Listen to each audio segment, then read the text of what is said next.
박성민 목사의 매일 큐티 묵상입니다.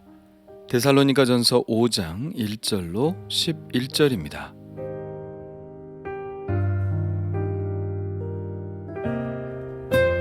형제들아, 때와 시기에 관하여는 너희에게 쓸 것이 없음은 주의 날이 밤에 도둑같이 이를 줄을 너희 자신이 자세히 알기 때문이라. 그들이 평안하다 안전하다 할 그때에 임신한 여자에게 해산의 고통이 이름과 같이 멸망이 갑자기 그들에게 이르리니 결코 피하지 못하리라.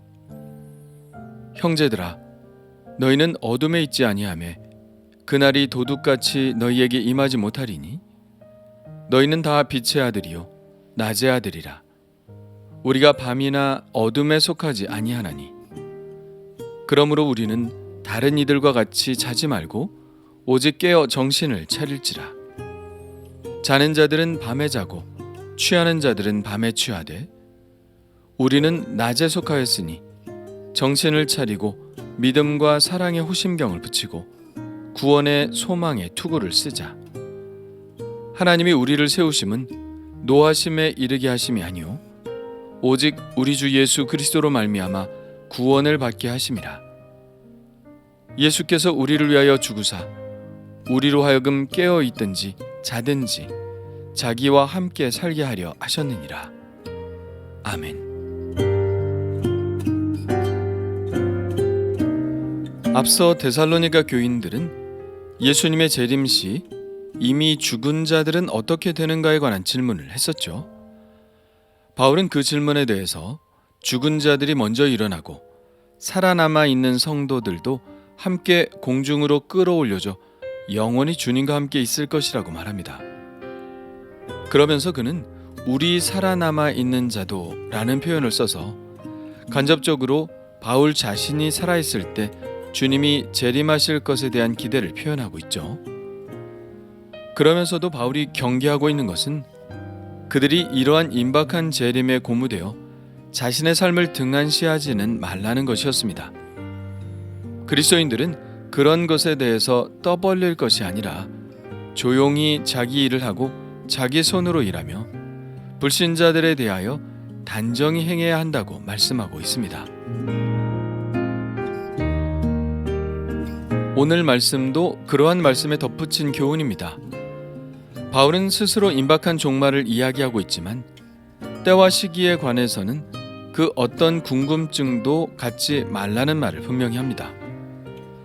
형제들아, 때와 시기에 관하여는 너희에게 쓸 것이 없음은 주의 날이 밤에 도둑같이 이를 줄을 너희 자신이 자세히 알기 때문이라.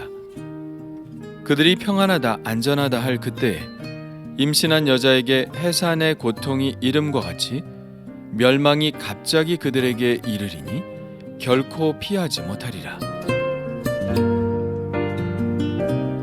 이 말씀은 예수님이 하신 비유를 인용한 것입니다. 바울은 생전에 예수님을 만난 적은 없지만 부활하신 예수님을 만났고 아라비아 광야에서 3년간 기도하면서 예수님께 직접 말씀을 받았기 때문에 예수님의 말씀을 아주 잘 알고 있었죠. 예수님께서 이렇게 말씀하셨습니다. 너희도 아는 바니 만일 집주인이 도둑이 어느 시각에 올 줄을 알았더라면 깨어 있어 그 집을 뚫지 못하게 하였으리라. 이러므로 너희도 준비하고 있으라. 생각하지 않은 때에 인자가 오리라. 그러니까 예수님의 말씀은 때와 시기를 가늠하려는 시도는 전혀 쓸데없는 일이라는 것이죠.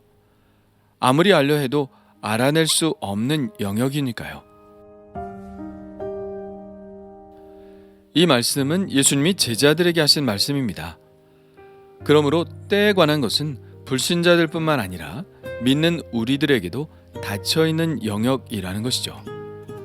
그래서 예수님은 이렇게 당부하실 뿐이셨습니다. 이러므로 너희도 준비하고 있으라.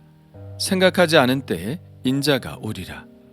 충성되고 지혜 있는 종이 되어 주인에게 그 집 사람들을 맡아 때를 따라 양식을 나눠줄 자가 누구냐? 주인이 올 때에 그 종이 이렇게 하는 것을 보면 그 종이 복이 있으리로다. 그저 주님이 오실 때에 충성된 종의 모습으로 맞을 수 있도록 언제나 주님의 선한 사역에 힘쓰라는 것입니다. 이러한 명확한 사실에도 불구하고 때와 시기를 알 수 있는 것에 대해 약간의 오해의 소지가 있는 말씀도 있습니다. 바로 4절인데요. 형제들아, 너희는 어둠에 있지 아니하며 그날이 도둑같이 너희에게 임하지 못하리니 너희는 다 빛의 아들이요 낮의 아들이라. 우리가 밤이나 어둠에 속하지 아니하나니. 이 말씀은 우리 그리스도인들은 밤에 속하지 않고 낮에 속해 있기 때문에 밤에 도둑이 오는 것처럼 그렇게 갑자기 종말이 임하지는 않는다는 뜻으로 들리죠. 이것은 바울이 앞서 한 말과 또 예수님의 말씀과도 일치하지 않는 듯 보여집니다. 마치 불신자들에게는 도둑이 오는 것처럼 예수님의 재림이 갑자기 오겠지만 그리스도인들에게는 갑자기 오지 않는다는 뜻이니까요. 그래서 그리스도인들에게는 예수님께서 재림의 시기를 미리 알려주실 것이라는 말씀으로 오해되기 쉬운 것이죠. 실제로 1992년 10월 28일 시한부 종말론으로 큰 사회적 불의를 일으켰던 다미선교회는 이 성경 구절을 자기식으로 해석했습니다. 그래서 정상적인 그리스도인들이 때와 시기는 알 수 없는 것이다. 그러므로 예수님의 재림의 날짜를 특정하는 것은 비성경적이다 라고 했을 때 그들은 바로 이 성경 구절을 들이대며 반박을 했죠. 어둠의 자녀들에게는 때와 시기가 닫혀 있지만 빛의 자녀들에게는 알려주신다는 것입니다. 그리스도인들에게는 그날이 도둑같이 임하지 않을 것이라는 것이죠. 그래서 이 말씀처럼 다미선교회가 날짜를 특정할 수 있는 것은 선지자들, 여기서 선지자들이란 다미선교회의 선지자들입니다. 하나님의 계시를 받은 사람들이라는 의미죠. 그 선지자들에게 예수님이 알려주신 것이라고 말합니다. 그러나 이것은 완전한 오해입니다. 이 말씀은 그리스도인들에게 미리 재림하시는 날짜를 가르쳐 주시겠다는 말씀이 아닙니다. 성경 말씀이 그렇게 왔다 갔다 하는 말씀이 아닙니다. 만일 그렇다면 또 그 뒤에 나오는 6절의 말씀처럼 오직 깨어 정신을 차릴지라 라는 말씀을 하시지 않으셨겠죠.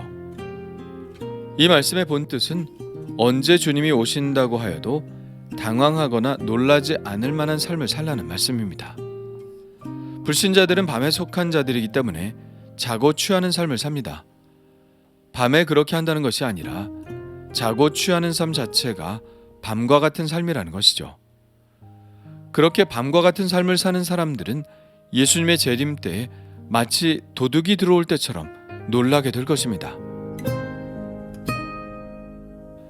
그러나 그리스도인들의 삶은 낮과 같은 삶이죠. 낮과 같은 삶이란 6절의 말씀처럼 깨어 정신을 차리고 사는 삶입니다. 정신을 차리고 믿음과 사랑의 호심경을 붙이고 구원의 소망의 투구를 쓰는 삶입니다. 이 8절의 말씀은 그런 그리스도인의 삶을 갑옷을 입고 전쟁에 나가는 사람에 비유하고 있죠. 세상에서 가장 정신을 바짝 차리고 살아야 하는 순간이 바로 적을 앞에 둔 군인일 겁니다. 그 정도로 정신을 차리고 악한 것들이 공격해 들어오지 않도록 갑옷을 입고 무장해야 합니다. 악한 것들은 앞서 4장에서 이야기한 음란과 다툼일 것입니다.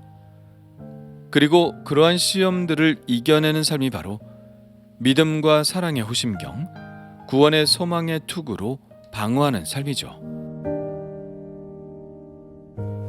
여기서도 믿음과 소망과 사랑, 이 세 가지의 그리스도인의 덕목이 등장하네요. 1장에 이어 두 번째로 언급되고 있죠. 그리스도인의 삶에 항상 있어야 할 이 믿음과 소망과 사랑은 아무리 강조해도 지나치지 않죠. 오늘 말씀을 통해 이 세 가지는 단지 그리스도인의 선한 덕목이 아니라 악한 것들과 시험을 이기는 강력한 갑옷과도 같은 것임을 깨닫게 됩니다. 하나님과 그리스도에 대한 믿음, 하나님과 성도들에 대한 사랑, 그리고 우리의 확실한 구원에 대한 확신과 예수님의 재림에 대한 기대는 악한 시험과 유혹을 이기고 거룩한 삶을 사는 그리스도인의 갑옷과 같은 것임을 알게 됩니다. 이러한 삶을 흔들림 없이 살아가는 것, 그것이 바로 거룩한 삶이요, 예수님의 재림을 준비하는 삶이요, 언제 주님이 오셔도 전혀 놀랄 것 없는 삶입니다. 오늘도 이 믿음의 삶, 사랑의 삶, 소망의 삶을 살기를 원합니다. 주님 감사합니다. 거룩한 삶은 주님의 재림을 손꼽아 기다리는 삶이 아니라 낮과 같은 삶을 사는 것임을 알았습니다.